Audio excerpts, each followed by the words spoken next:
یہ 20ویں صدی کے آغاز کے وقت جسے ہم پورا کہتے ہیں مڈل ایسٹ، بلکہ صرف مڈل ایسٹ نہیں، پورا شمالی افریقہ سلطنت عثمانیہ کا حصہ تھا، خلافت عثمانیہ۔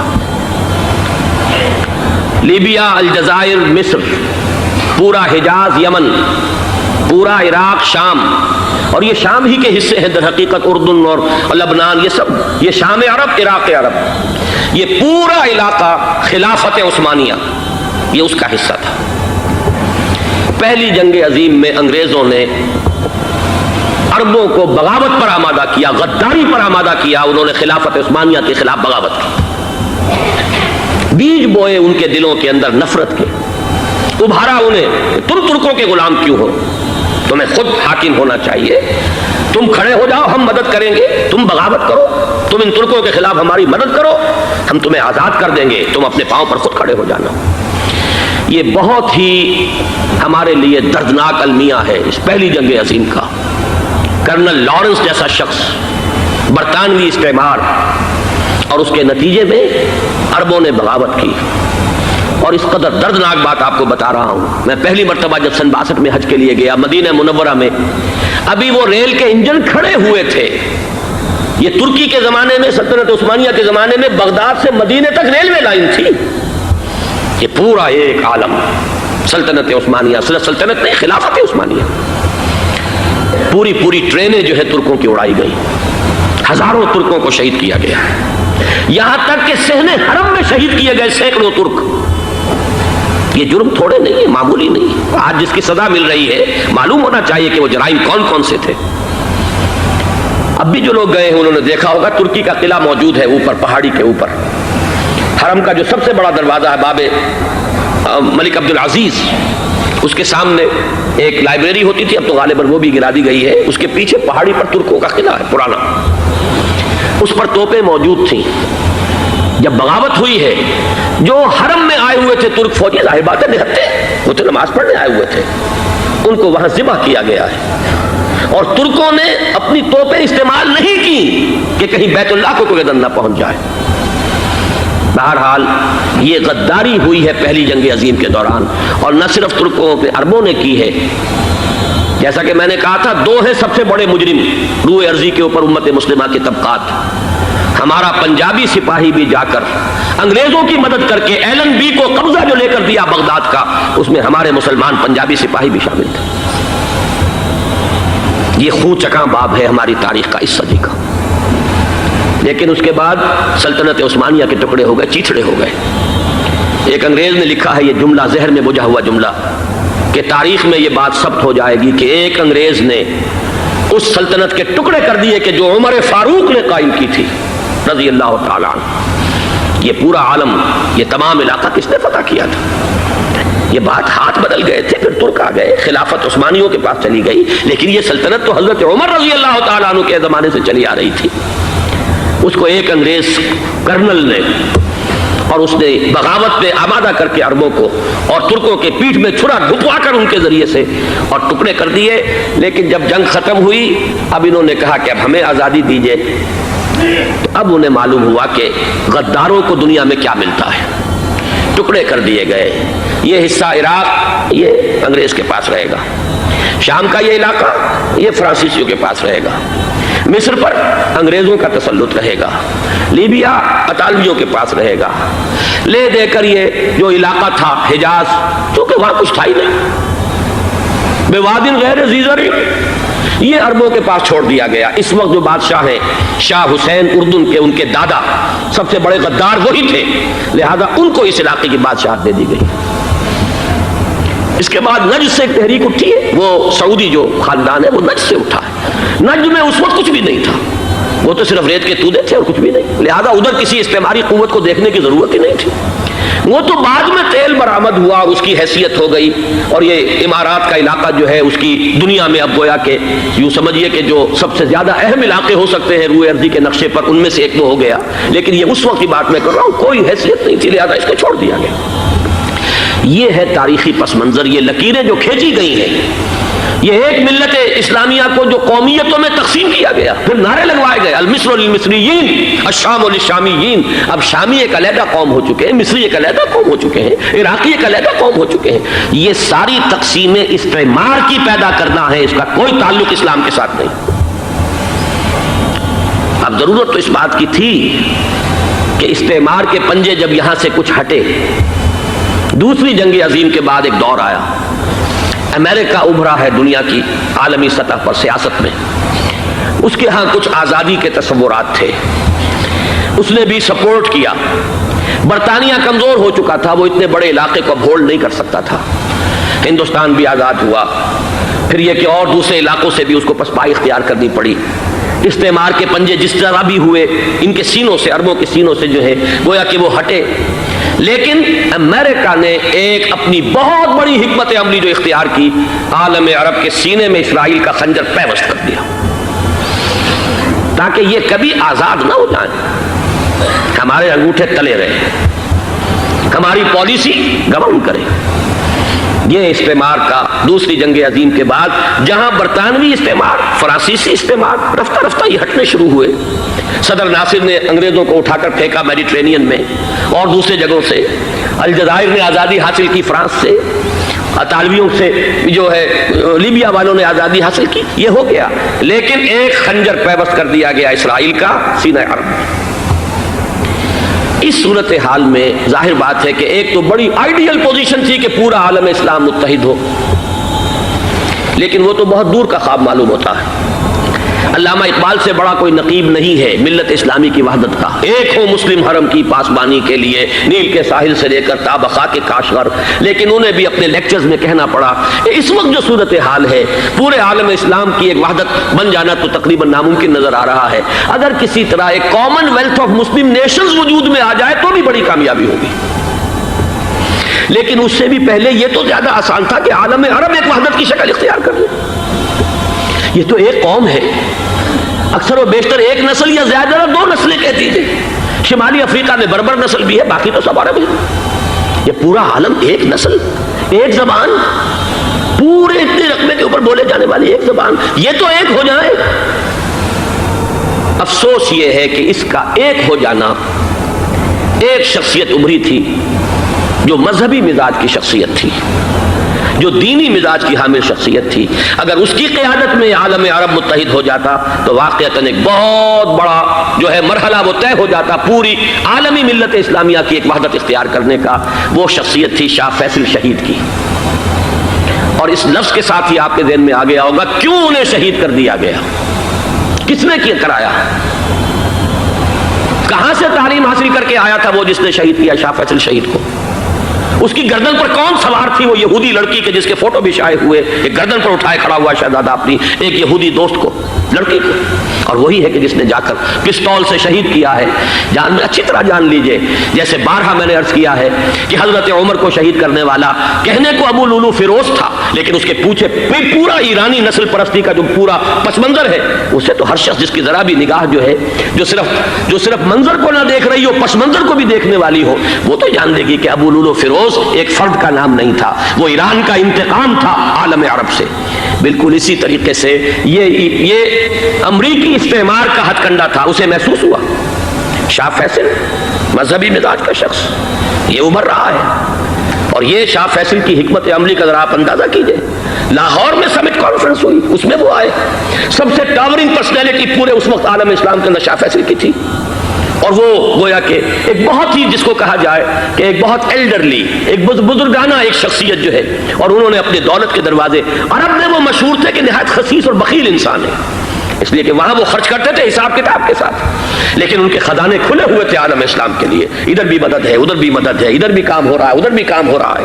پھر انہوں نے تیل کا ہتھیار استعمال کر کے ایک دفعہ امریکہ کو دن میں تارے دکھا دیے تھے، لہذا ان کا ہٹایا جانا سین سے یہ امریکی استعمار کے لیے لازم تھا، جس میں خلافت اسلامیہ کا خاتمہ 1924۔ یہ ذہن میں رکھیے کہ یہ خلافت وہ خلافت نہیں تھی جس کو ہم خلافت راشدہ کہتے ہیں، یا جو خلافت علی منہاج النبوہ ہے اس حدیث کی روح سے جو ابھی میں نے آپ کو سنائی۔ تاہم خلافت تھی، نام تو تھا، جیسے ہم نام کے مسلمان ہیں ایسے ہی نام کی خلافت بھی تھی۔ بہرحال علامہ اقبال نے جو فریاد کی کہ چاک کر دی ترک ناداں نے خلافت کی قبا، سادگی اپنوں کی دیکھ اوروں کی عیاری بھی دیکھ، یہ کچھ اور تھے پیچھے جنہوں نے اس خاتمہ کروایا خلافت کا، یہ وہی فری میسنری، زائنزم، برطانیہ، یہ قوتیں پیچھے تھی۔ لیکن یہ کہ جادو وہ جو سر چڑھ کر بولے کروایا ایک مسلمان کے ہاتھ، مصطفیٰ کمال پاشا کے ہاتھ۔ چاک کر دی ترک ناداں نے خلافت کی قبا، سادگی اپنوں کی دیکھ اوروں کی عیاری بھی دیکھ، مقصد بھی حاصل کر لیا، الزام بھی اپنے اوپر نہیں آنے دیا۔ لیکن میں جو عجائبات اس صدی کے آپ کو گنوا رہا ہوں، اس کے اعتبار سے اسے بھی ناقابل قرین، ناقابل قیاس نہ سمجھیے کہ اس صدی کے خاتمے سے پہلے پھر دوبارہ خلافت کا نظام قائم ہو جائے۔ جب یہ سب کچھ ہو سکتا ہے جو اس صدی میں ہوا ہے، تو آخر یہ باتیں کیسے محالات عقلیہ میں سے شمار ہو جائیں گی؟ بہرحال میں نے اس صدی کے عظیم حوادث کا کچھ تھوڑا سا تذکرہ اس لیے کیا ہے کہ خاص طور پر حوالہ دینا چاہتا ہوں کہ جب خلافت کو ختم کرنے کی سازشیں چل رہی تھی، یہی آپ کا ملک تھا بر عظیم پاک و ہند، اس میں عظیم تحریک چلی تھی، پوری دنیا میں کہیں اور کوئی تحریک نہیں تھی، کہیں کوئی احتجاج نہیں تھا، پورے دنیا میں کسی دوسرے مسلمان ملک میں ترکوں کی ہمدردی میں اور ترکوں کے موافقت میں کوئی بات کبھی نہیں کہی گئی۔ پورا عالم عرب تو ویسے ہی ترکوں کا دشمن ہو چکا تھا، انگریزی استعمار نے قومی نفرت کے بیج بو دیے تھے، لیکن یہ کہ بقیہ بھی تو پورا عالم اسلام ہے، عالم عرب تو اس ملت اسلامیہ کا 1/5 بھی نہیں ہے، باقی 4/5، اس میں نوٹ کر لیجئے صرف یہ بر عظیم پاک و ہند ہے کہ جس میں تحریک چلی، تحریک خلافت، اور کس شد و مد سے چلی، کس زور شور سے چلی کہ ہندوؤں کو اس میں شریک ہونا پڑا، گاندھی کو اس میں شریک ہونا پڑا، اس لیے کہ بہرحال ایک ذہین آدمی تھا، سمجھدار آدمی تھا، حالات کے نبض پر اس کا ہاتھ تھا، وہ جانتا تھا کہ اگر اس وقت ہم نے مسلمانوں کا ساتھ اس تحریک میں نہ دیا تو پھر کسی بھی تحریک میں ہم ان کا تعاون حاصل نہیں کر سکیں، کہاں گاندھی کہاں خلافت۔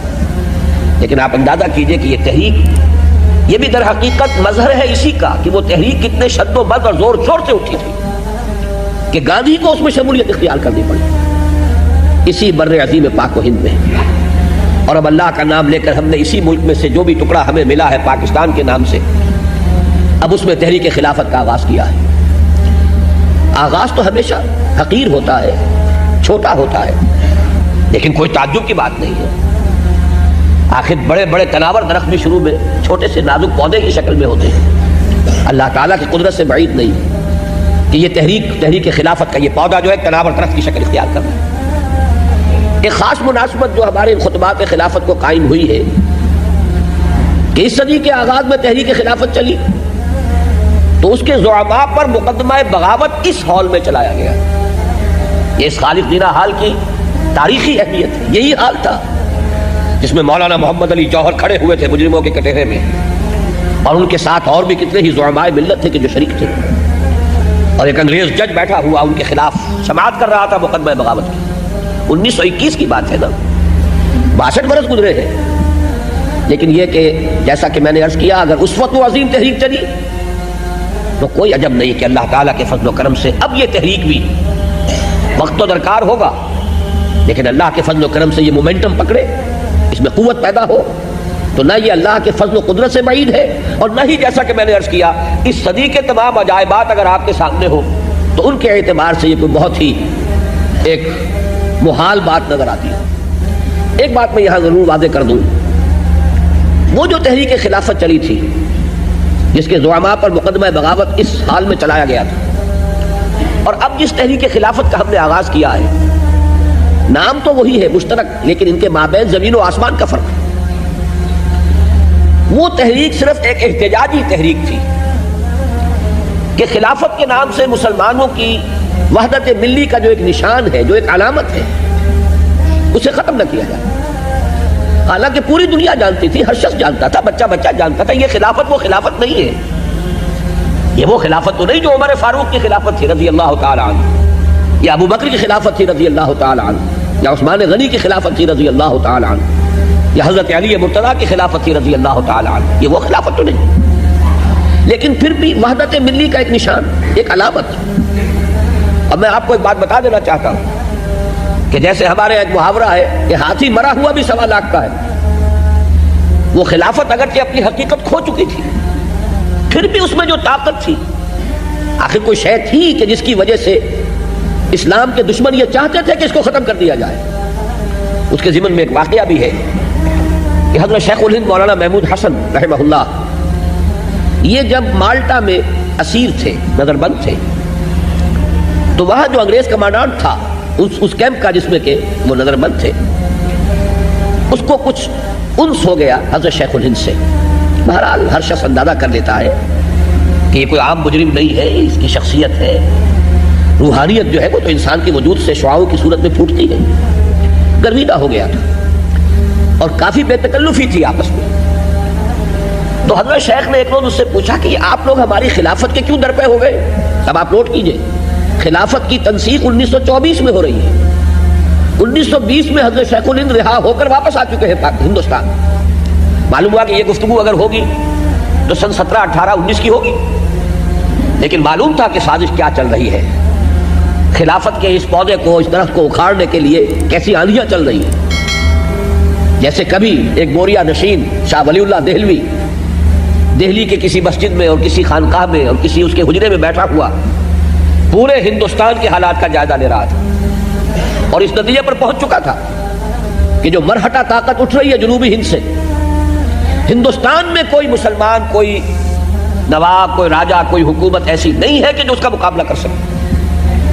لہذا وہ درویش خط لکھتا ہے، احمد شاہ ابدالی کو بلاتا ہے، تو یہ بوریا نشین درویش، لیکن یہ کہ حالات کا علم، حالات کا فہم اللہ تعالیٰ کی طرف سے عطا ہوتا ہے۔ تو حضرت شیخ الہند نے یہ سوال کیا کہ کیوں آپ لوگ ڈرتے ہیں؟ یہ تو مرد بیمار ہے، آپ کو اس سے کیا خوف ہے، کیا خطرہ ہے، کیا اندیشہ ہے؟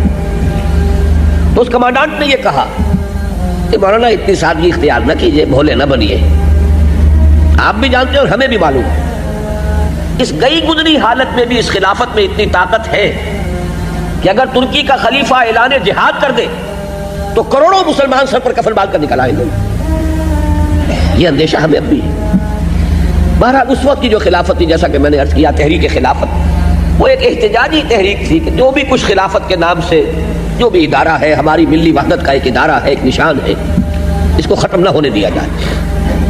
لیکن اب جو ہم تحریک چلا رہے ہیں وہ اصل میں اس خلافت علی منہاج النبوہ کو دوبارہ قائم کرنے کے لیے، جو اصل خلافت ہے۔ اور جیسا کہ میں نے عرض کیا، جو کچھ اس کے بارے میں یقینی خبریں ہیں وہ تو مجھے ابھی آپ کو دینی ہے۔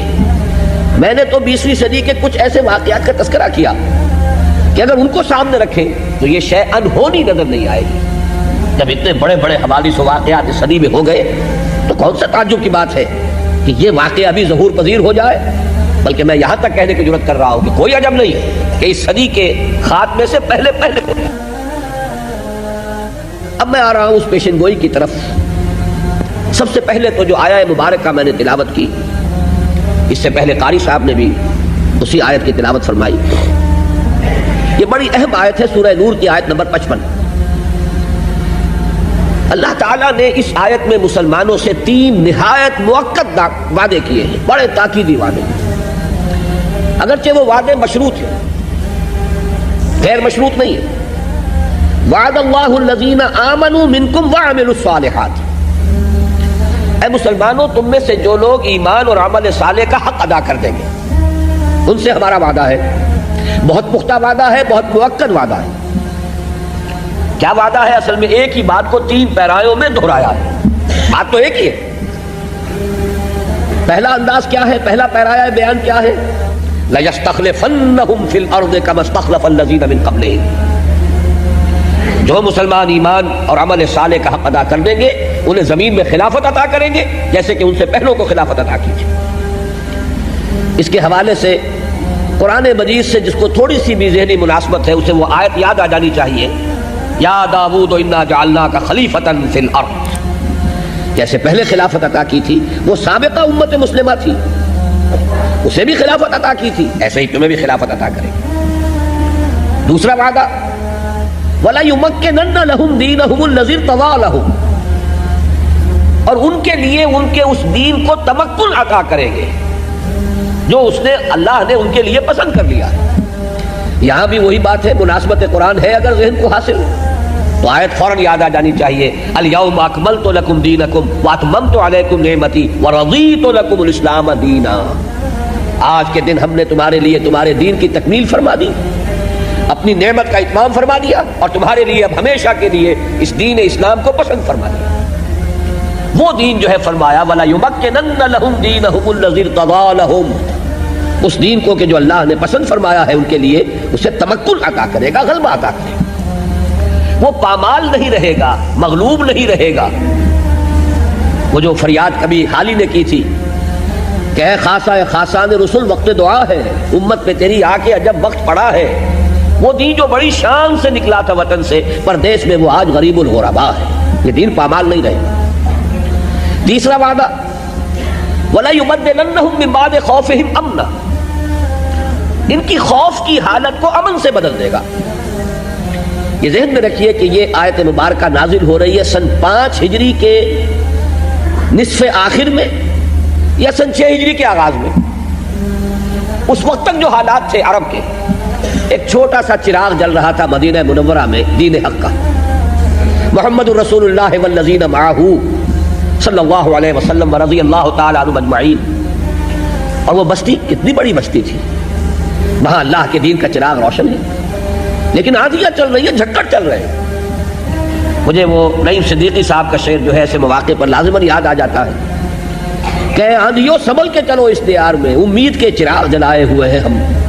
تو وہ چراغ جل رہا تھا اور آندھیاں تھی چاروں طرف سے۔ وہ جو ایک خوف کی کیفیت تھی، ابھی اندیشہ ہے غطفان کے قبائل نہ حملہ کر دے، ابھی خبر آ گئی ہے بنو اسد جو ہے حملے کے لیے تیاریاں کر رہے ہیں، ابھی خبر آ گئی ہے کہ ابھی یہودی جو ہے خیبر کے وہ کوئی سازش کر رہے ہیں۔ ہر وقت ایک خوف کی کیفیت۔ فرمایا اس کیفیت کو بدل دیں گے امن سے۔ گویا کہ باتیں ایک ہی ہے، تعبیریں 3 ہیں۔ دین کا غلبہ ہو جائے گا تو گویا کہ مسلمانوں کی خلافت عطا ہو جائے گی، جب غلبہ ہو جائے گا تو ظاہر بات ہے کہ وہ خوف نہیں رہے گا، امن ہوگا، قوت ہوگی، اقتدار ہوگا۔ فرمایا اس کا نتیجہ کیا نکلے گا، یعبدوننی لا یشرکون بی شیئا، پھر وہ صرف میری ہی بندگی کریں گے اور میرے ساتھ کسی شے کو شریک نہیں کریں گے۔ یہ اصل میں خلافت کی حقیقت ہے۔ خلافت اصل میں نام ہے توحید کا، حکومت کی سطح پر توحید کے معنی ہے خلافت۔ یہ میں پھر بعد میں تفصیل سے عرض کروں گا، لیکن یہاں میں نے صرف حوالہ دے دیا ہے کہ ان تینوں وعدوں کا نتیجہ کیا نکلے گا کہ حکومت کی سطح پر شرک ختم ہو جائے گا۔ شرک کی بہت سی قسمیں ہیں، شرک عقیدے کا شرک ہے، شرک خفی بھی ہوتا ہے، ریاکاری ہے اگر نیت میں تو شرک خفی ہے۔ تو شرک کی بہت سی قسمیں ہیں، میری اس پہ تقاریر ہے، کیسٹس ہیں، لیکن ایک شرک کی سب سے بڑی شکل کیا ہے، غیر اللہ کی حاکمیت۔ ان الحکم الا للہ، حاکمیت کا حق اور اختیار صرف اللہ کے۔ جہاں کہیں غیر اللہ دعوے دار ہو جائے اور اس کی حاکمیت تسلیم کر لی جائے وہی شرک ہے۔ لہذا غیر اللہ کی حاکمیت ختم کر کے خلافت کا نظام قائم کر دیا جائے، یہ توحید ہے حکومت کی سطح پر۔ فرمایا آخری الفاظ ہے آیت مبارکہ کے وَمَنْ كَفَرَ بَعْدَ ذَلِكَ فَأُولَٰئِكَ هُمُ الْفَاسِقُونَ۔ یہاں کفر کے دونوں معنی لیے جا سکتے ہیں۔ کفر ایک ہے قانونی کفر، اسلام کا انکار کرنا، نبی کی نبوت کا انکار کرنا، کسی بھی ضروریات دینی میں سے کسی شے کا انکار کرنا۔ ایک کفر کے معنی ہے ناشکری، لَإِن شَكَرْتُمْ لَأَزِيدَنَّكُمْ وَلَئِن كَفَرْتُمْ إِنَّ عَذَابِي لَشَدِيدٌ۔ میرے نزدیک یہاں یہ دوسرے معنی زیادہ ہیں، اپلیکیبل ہیں، منطبق ہوتے ہیں کہ ہمارے اتنے پختہ وعدوں کے بعد بھی اگر تم کمر ہمت نہ کسو تو گویا کہ تم نے ہمارے وعدوں کی ناشکری اور ناقدری کی۔ وَمَنْ كَفَرَ بَعْدَ ذَلِكَ فَأُولَٰئِكَ هُمُ الْفَاسِقُونَ۔ تو ایسے لوگ تو بہت ہی سرکش ہیں۔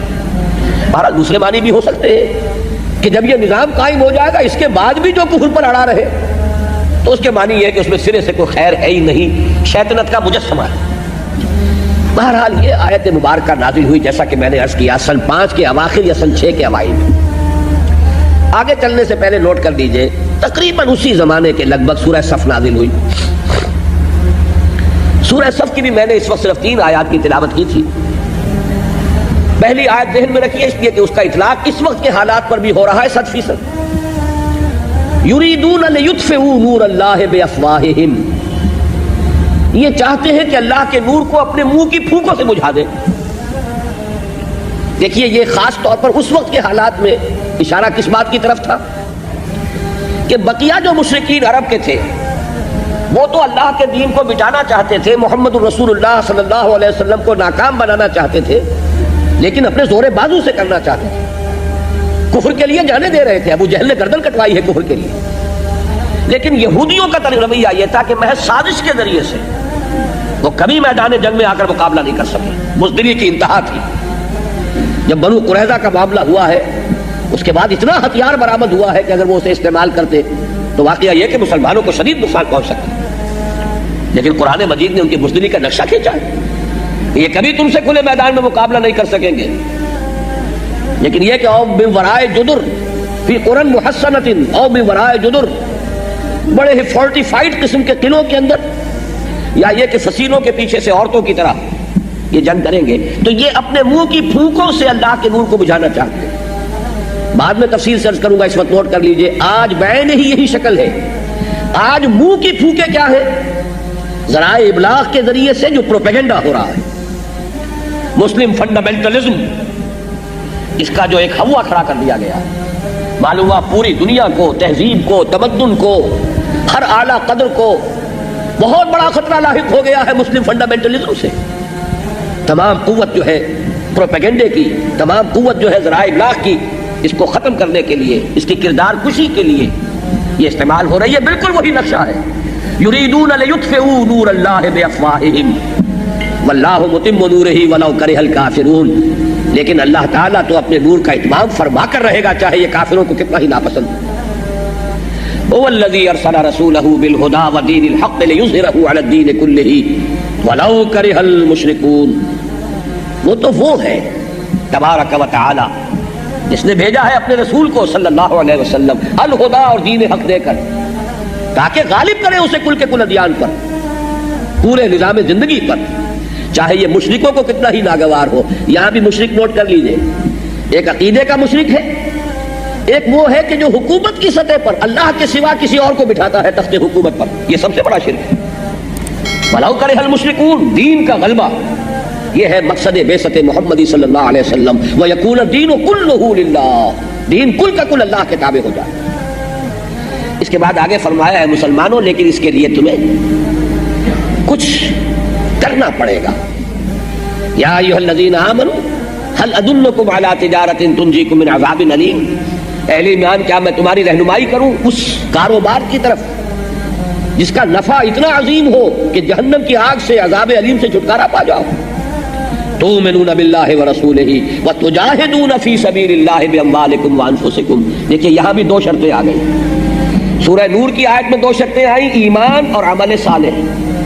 یہاں دو شرطیں آئیں، ایمان پختہ رکھو اللہ پر اور اس کے رسول پر، اور جہاد کرو اس کی راہ میں اپنی جان اور مال کے ساتھ. ایمان اور جہاد، ایمان اور عمل صالح.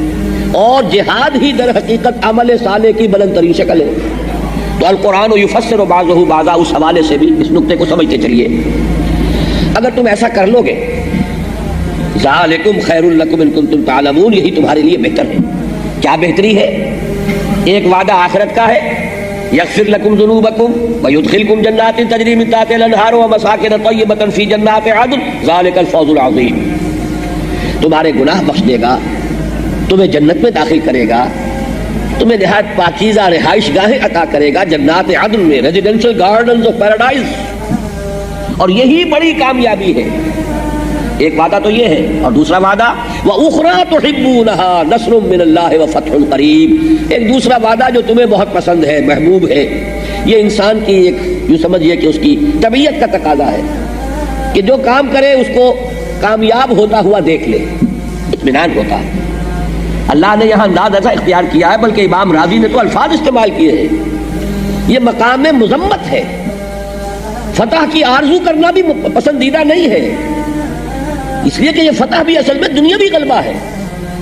اصل مقصود، اصل نصب العین بندہ مومن کا صرف اخروی نجات اور اللہ کی رضا.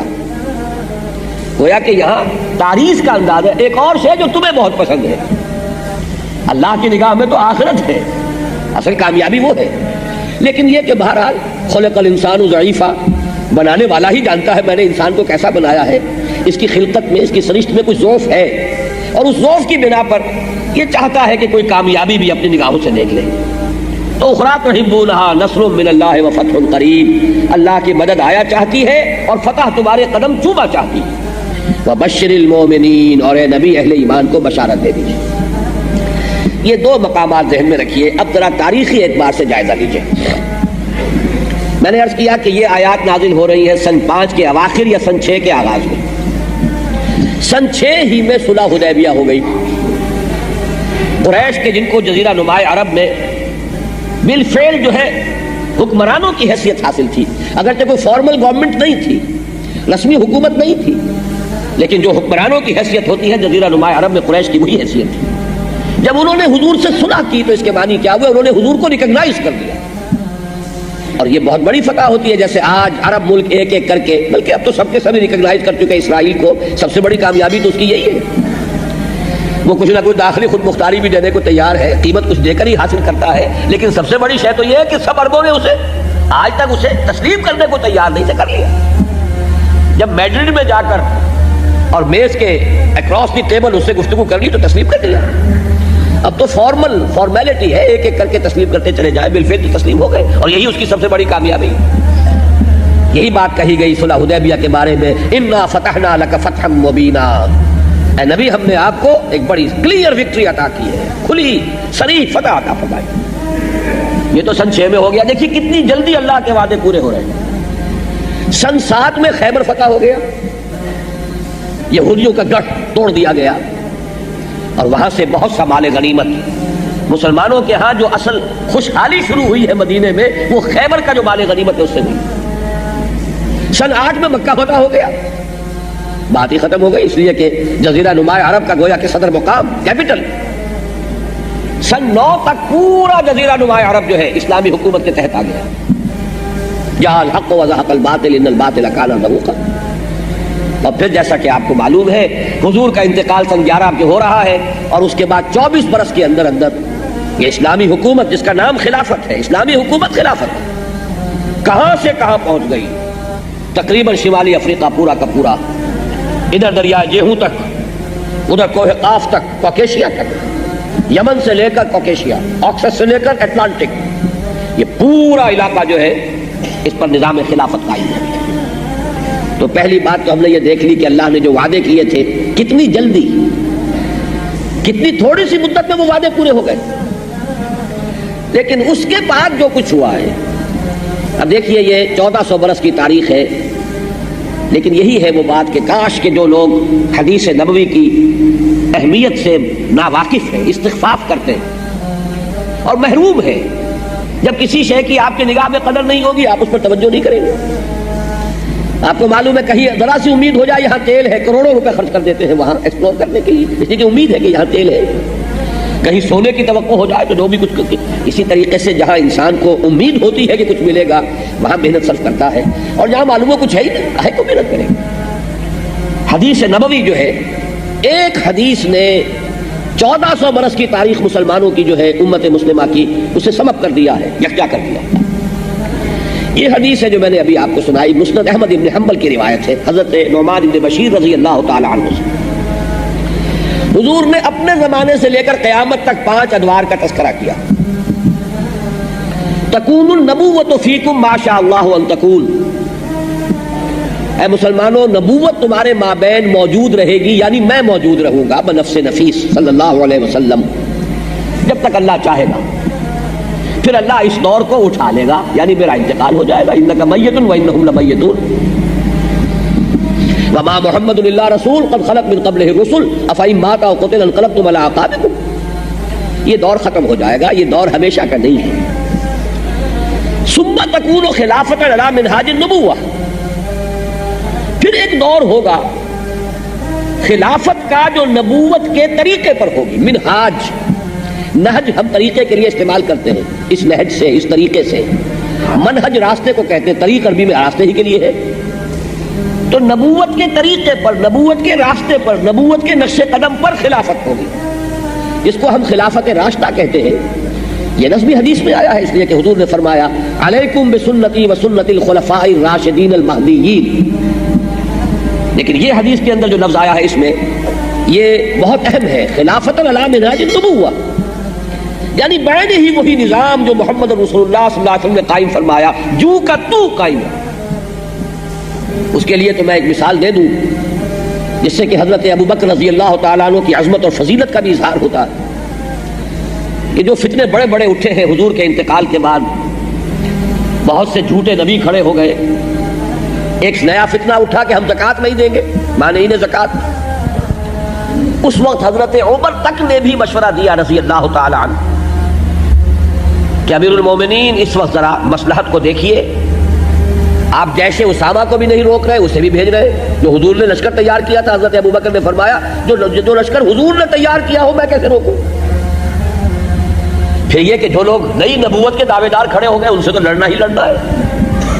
لیکن یہ معاملہ ذرا ہلکا بھی ہے، اور تیسرا محاذ نہ کھولیے، مسلمانوں کے دل پہلے ہی زخمی ہے حضور کے انتقال کے باعث، لہذا مصلحت کا تقاضا یہ ہے کہ یہ تیسرا محاذ نہ کھولے۔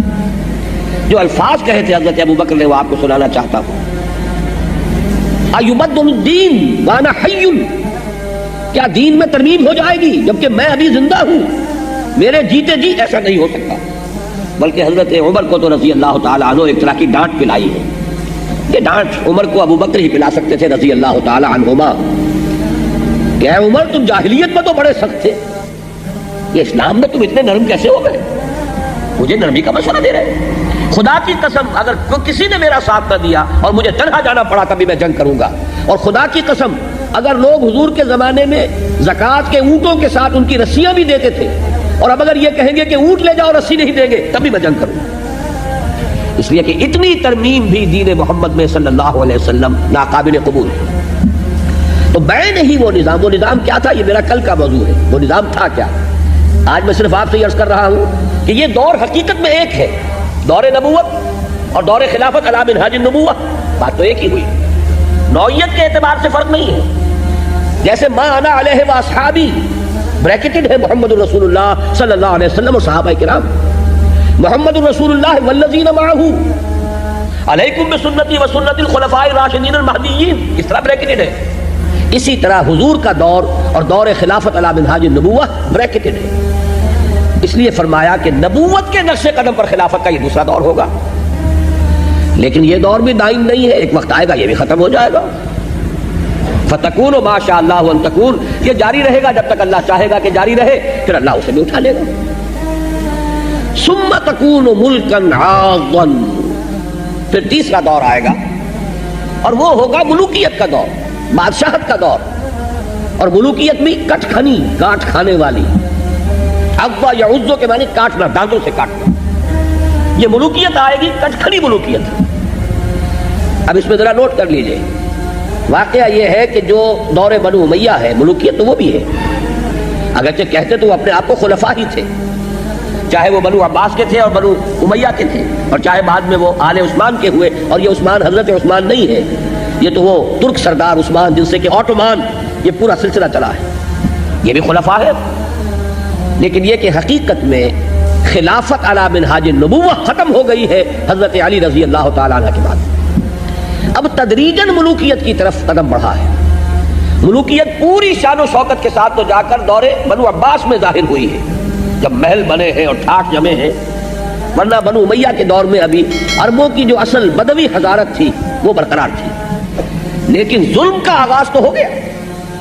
جو کچھ ہوا کربلا میں حضرت حسین ابن علی رضی اللہ تعالی عنہما کے ساتھ اور ان کے ساتھیوں کے ساتھ، جو کچھ ہوا عین حرم مکہ میں عبداللہ ابن زبیر رضی اللہ تعالی عنہما کے ساتھ، جو کچھ ہوا مدینہ منورہ میں واقع حرہ میں، جو سینکڑوں تابعی شہید ہوئے حجاج ابن یوسف کے ہاتھوں، پھر جس طرح محمد ابن قاسم جو یہاں جھنڈا لے کر آ گئے تھے، جیسے بلا کر انہیں شہید کر دیا گیا۔ اور کیوں کر دیا گیا؟ کوئی جرم نہیں تھا سوائے اس کے کہ یہ نوجوان بہت پاپولر ہو گیا ہے۔ اس درجے یہاں حد عزیز ہو گئے تھے محمد ابن قاسم کہ یہاں کے ہندوؤں نے انہیں اوتار مان لیا تھا، یہ انسان نہیں ہے اوتار ہے۔ اتنا نیک اس نوجوانی میں، در جوانی توبہ کردن شیوہ پیغمبر اس، لہذا ان کے بت بنا کر پوجنے شروع کر دیے تھے، اپنے مندروں کے اندر بت رکھ لیے تھے۔ وہ تو ظاہر بات ہے ان کی اپنی ایک سوچ ہے، وہ سمجھتے تھے کہ یہ کردار کسی انسان کا ہو ہی نہیں سکتا، یہ تو گاڈ انکارنیٹ ہے، یہ تو در حقیقت اوتار ہے، لہذا اس کو پوچھو۔ اس بنیاد پر بلا کر کے کہیں اس کی یہ پاپولیرٹی ہماری حکومت کے لیے خطرہ نہ بن جائے، ملوکیت برداشت نہیں کر سکتی۔ اور میں نہیں، واقعہ یہ کہ اس وقت اگر محمد ابن قاسم کو ریکال نہ کر لیا گیا ہوتا تو کوئی عجب نہیں کہ اسی وقت پورا ہندوستان جو ہے وہ دارالاسلام میں داخل ہو جاتا، لیکن وہ قدم رک گئے۔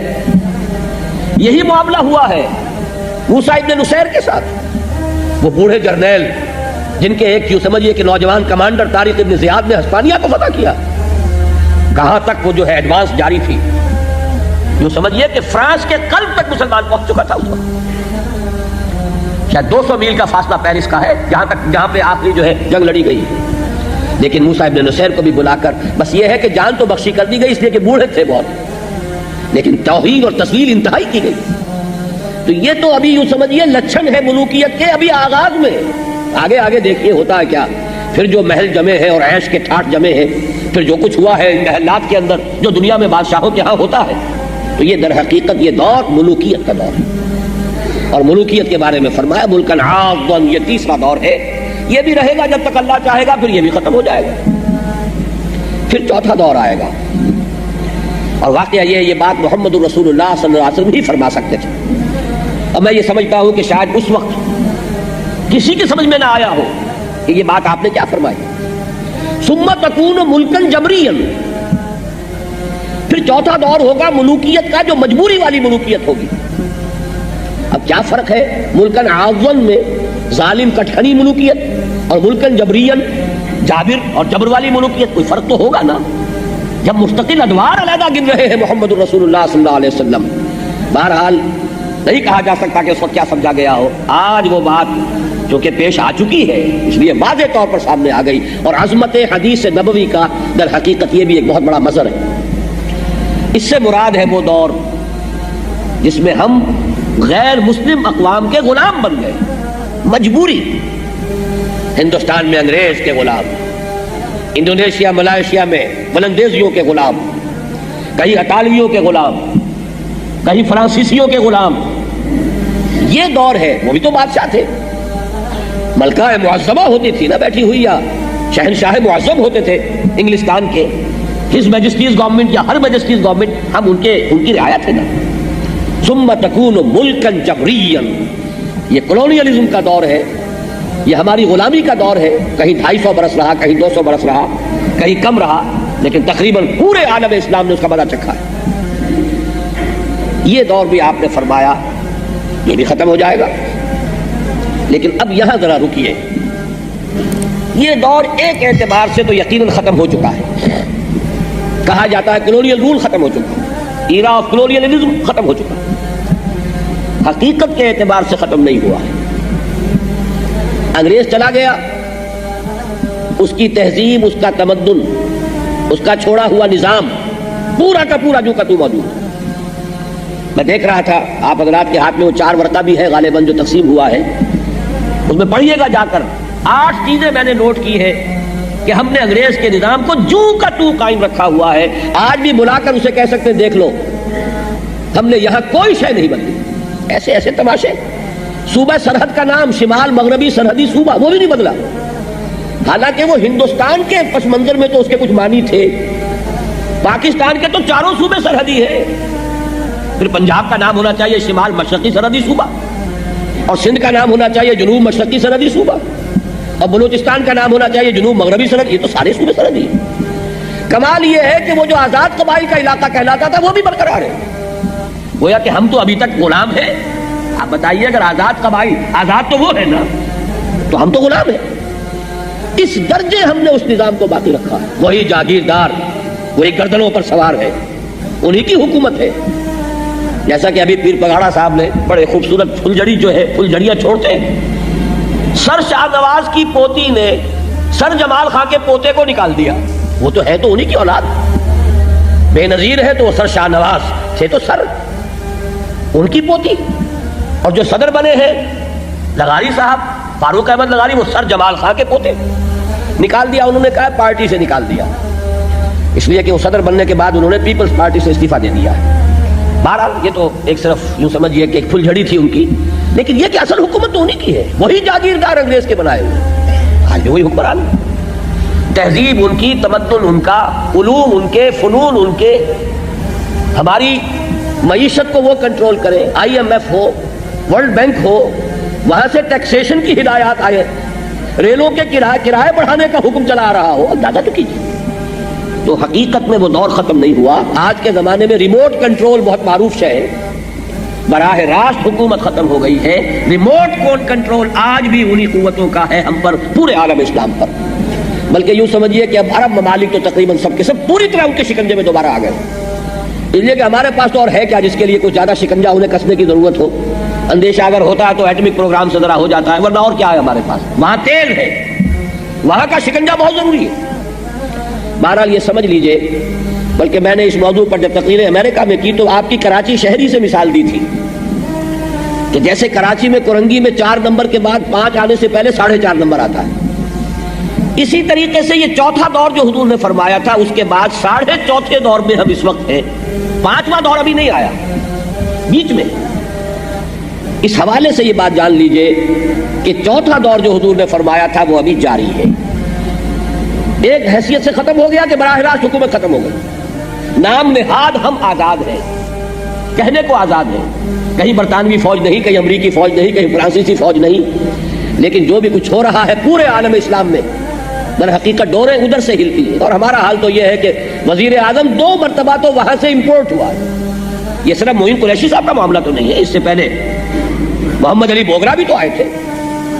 یہ ہے اصل میں معاملہ، جان لیجئے کہ اس وقت بھی ہم اس دور میں ہیں، لیکن اس کے بعد وہ 5واں دور آ کر رہے گا جس کی خبر دی ہے محمد رسول اللہ صلی اللہ علیہ وسلم نے، فرمایا ثم تکون خلافۃ علی منہاج النبوہ، پھر ایک دور آئے گا خلافت علی منہاج النبوہ۔ یہ حضور کا فرمان ہے، وہو الصادق المصدوق، آپ سچے ہیں اور آپ کے سچے ہونے کا اللہ گواہ ہے، لہذا اس کے بارے میں کسی بندہ مومن کے دل میں شک اور شبہ کی گنجائش نہیں، ہو کر رہے گا۔ یہ تو ہم نہیں جانتے کہ کب ہوگا، ایک یہ بھی یقین سے نہیں کہہ سکتے کہاں سے شروع ہوگا، ظاہر بات ہے کسی ایک جگہ سے شروع ہوگا پھر پھیلے گا، لیکن یہ ہے کہ ہوگا، اس کے بارے میں کسی مسلمان کو شک نہیں ہو سکتا اس حدیث کے ہوتے ہوئے۔ ثم تکون خلافۃ علی منہاج النبوہ، پھر دور آئے گا خلافت علی منہاج النبوہ کا۔ بہرحال جیسا کہ میں نے ابتدا میں عرض کیا تھا، اس وقت کے جو ہمارے بالفعل معروضی حالات ہیں امت مسلمہ کے، ان میں بڑے یقین کی ضرورت ہے، ایمان بالغیب کی ضرورت ہے، حضور کی اس بات پر یقین رکھنے کے لیے کوئی آثار کہیں خیر کے نظر نہیں آ رہے، شر ہی شر ہے، پسپائی ہی پسپائی ہے، ذلت ہی ذلت ہے، مسکنت ہی مسکنت ہے۔ اس سے بڑی مسکنت اور کیا ہوگی کہ آج پوری امت مسلمہ کی نگاہوں کے سامنے ایک علاقے میں ایتھنک کلینزنگ کا کام ہو رہا ہے اعلانیہ۔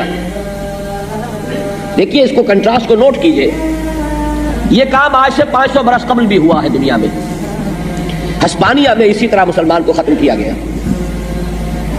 1492 میں سقوط غرناطہ، اور اس کے بعد چند سالوں کے اندر اندر اس پورے علاقے کو پاک کر دیا گیا مسلمانوں سے، یا قتل یا زندہ آگ میں جلا دیے گئے، یا بھیڑوں بکریوں کی طرح جہازوں میں لوڈ کر کے شمالی افریقہ کے ساحل پر ڈمپ کر دیے گئے۔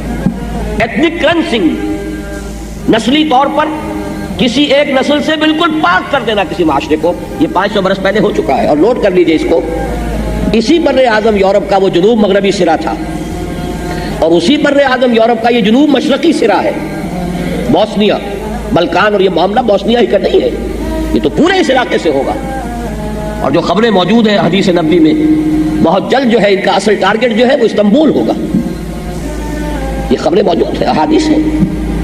اصل میں آرمیگڈون جس کا میں نے تذکرہ کیا تھا اس کا آغاز ہو چکا ہے، یہ صلیبی جنگ میں نے لکھا بھی ہے اپنے مضامین میں جو نوائے وقت میں چھپے، اب کتابی شکل میں آ چکے ہیں، سابقہ اور موجودہ مسلمان امتوں کا ماضی، حال اور مستقبل۔ سابقہ امت مسلمہ یہود، موجودہ امت مسلمہ امت محمد صلی اللہ علیہ وسلم، ان کا کیا ماضی ہے، کیا حال ہے، کیا مستقبل ہے، اور مستقبل کے حوالے سے کیا خبریں موجود ہیں احادیث نبویہ کے اندر پوری تفصیل سے، کہ اس وقت در حقیقت ضربت علیہم الذلۃ والمسکنۃ وباؤوا بغضب من اللہ، میری وہ کتاب شروع یہاں سے ہوتی ہے کہ اصل میں تو اس وقت یہ الفاظ ہم پر منطبق ہوتے ہیں، یہود پر تو ہوتے ہی نہیں، وہ تو کل 14 ملین ہے، 1 کروڑ 40 لاکھ پوری دنیا میں، لیکن ان کا دبدبا، ان کے اثرات، ان کا نفوذ فرنگ کی رگے جہاں پنجے یہود میں ہے۔ جب اقبال نے یہ شعر کہا تھا اس وقت فرنگ سے مراد تھا برطانیہ، اور آج اس فرنگ کا سب سے بڑا مصداق امریکہ ہے، یا صحیح تر الفاظ میں west white Anglo Saxon Protestants, یہ در حقیقت زائنسٹ ان کے اوپر سوار ہے۔ تو آپ اندازہ تو کیجئے، آج تو ان کا ملک بن گیا ہے، تمام عرب ممالک وہ لا کے بٹھا لیے گئے، اور کہاں بٹھائے گئے؟ میڈرڈ میں۔ اس سے پہلے کبھی کوئی بین الاقوامی کانفرنس میڈرڈ میں سنی آپ نے؟ کبھی جنیوا میں ہوتی تھی۔ اس لیے اقبال نے کہا تھا نا، تہران ہو اگر عالم مشرق کا جنیوا، شاید قرۂ ارض کی تقدیر بدل جائے۔ تو اصل میں تو انٹرنیشنل کانفرنسز ہوتی تھی تو جنیوا میں ہوتی تھی، اور یہ جو ہوئی ہے عرب اسرائیل پیس ٹاکس، بعد میں بھی تو سارے راؤنڈ جو ہے وہ واشنگٹن میں ہوئے ہیں، اب قاہرہ میں ہو رہا ہے اس وقت۔ یہ پہلا میڈرڈ میں کیوں ہوا؟ کبھی نوٹ کیا آپ نے؟ تاکہ عربوں کو آ کر بٹھایا جائے اور دکھایا جائے یہ ہے تمہارا مزار، یہ ہے تمہارا قبرستان، یہاں سے تم نکالے گئے تھے، یہاں تم نے 800 برس تک حکومت کی تھی، یہاں سے تمہارا نام و نشان ختم کیا گیا۔ 1992 is the year of Spain۔ میں نے اس سے پہلے بھی کئی مرتبہ اس کا حوالہ دیا ہے، یہ نیوز ویک کی کور سٹوری تھی۔ 1992 کیوں؟ اس لیے کہ 1492 میں مسلمانوں کا وہاں پہ خاتمہ ہوا ہے، 500 برس ہو چکے ہیں پورے، لہذا ورلڈ اولمپکس بھی اب وہی ہوگی اسپین میں، اور دلہن کی طرح سجایا گیا پورے ہسپانیہ اور لا کر وہاں بٹھایا گیا۔ رونے اب دل کھول کر ہے دیدہ خون آبا بار، وہ نظر آتا ہے تہذیب حجازی کا مزار۔ آؤ یہاں، یہ جو ذلت اور رسوائی ہے در حقیقت یہ تو آج امت مسلمہ پر مسلط ہے۔ ضربت علیہم الذلۃ والمسکنۃ وباؤوا بغضب من اللہ۔ بہرحال وہ کتاب میں تفصیل سے لکھ چکا ہوں، اب چھپ گئی ہے، آج شاید یہاں موجود بھی ہے، اس لیے میں اس بات کو مختصر کر رہا ہوں۔ یہ ذلیل ہم ہیں تو کیوں ہے آج کیوں ذلیل کہ کل تک نہ تھی پسند گستاخی فرشتہ ہماری جناب میں؟ اللہ کا قانون عذاب ہے کیا؟ مسلمانوں پر کیوں عذاب آ رہا ہے؟ رحمتیں ہیں تیری اغیار کے کاشانوں پر، اور برف گرتی ہے تو بیچارے مسلمانوں پر، کیونکہ ایک مغالطہ ہے نا ہمیں کہ چلیے جو بھی کچھ ہے لیکن تیرے محبوب کی امت میں ہے، وہ تو تیرے محبوب کو مانتے بھی نہیں جنہیں تم نے دنیا کے اندر اس وقت غلبہ دے رکھا ہے۔ لیکن یہ کہ بات تو ہے اللہ تعالیٰ کا یہ فعل جو ہے کسی حکمت پر مبنی ہے، اس کا کوئی قانون ہے۔ وَلَن تَجِدَ لِسُنَّتِ اللَّهِ تَبْدِيلًا وَلَن تَجِدَ لِسُنَّتِ اللَّهِ تَحْوِيلًا۔ معلوم ہوا کہ وہ قانون عذاب خداوندی ہے کیا؟ تو اس کے پر مکمل جو بحث ہے وہ میری اس کتاب میں آ چکی ہے۔ اس وقت مجھے صرف یہ عرض کرنا تھا کہ ان حالات کو جب ہم دیکھتے ہیں معروضی طور پر تو واقعہ یہ ہے کہ نبضیں چھوٹتی ہیں، ہمت جواب دیتی ہے، لیکن ان حالات میں حضور کی یہ پیشن گوئی ثم تکون خلافۃ علی منہاج النبوہ، یہ ہماری حوصلہ افزائی کا اور اثر نو ہمیں عزم ہمت اور عزم مصمم اثر کرنے کی اس سے ہمت مل سکتی ہے کہ ان احادیث کو عام کیا جائے۔ ثم تکون خلافۃ علی منہاج النبوہ، پھر ایک دور آئے گا خلافت علی منہاج النبوہ کا۔